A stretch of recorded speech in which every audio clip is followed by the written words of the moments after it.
మెప్పు పొందడానికని నేను అనుకోను.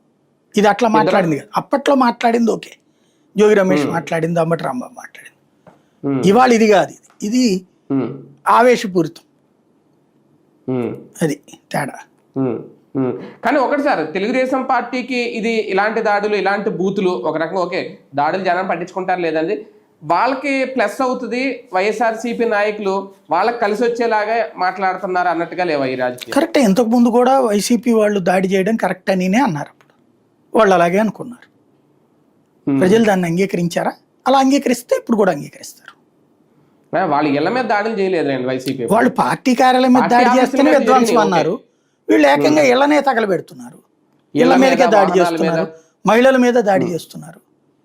ఇది విధ్వంసం కాదని మనల్ని నమ్మమంటున్నారు, నమ్ముదాం.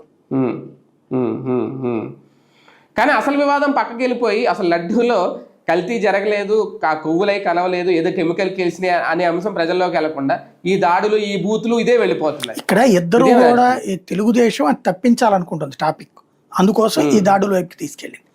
ఎందుకంటే అది చెప్పాల్సింది ఏంటి, లడ్డు విషయంలో తెలియాల్సింది ఏంటి, కానీ వాళ్ళు చెప్తున్నది ఏంటి, అది అయిపోయింది. అది వాళ్ళకి ఇక అదే నమ్మకం ఉండాలంటే డైవర్ట్ అయిపోవాలి టాపిక్, అక్కడ అది ఫిక్స్ అయిపోవాలి మైండ్లో, అదే వాళ్ళ ఉద్దేశం. కానీ ఎలాగైనా వైసీపీ నేతలు ఈ 3 ఏళ్ళు కాస్తంత కంట్రోల్లో ఉండాలి.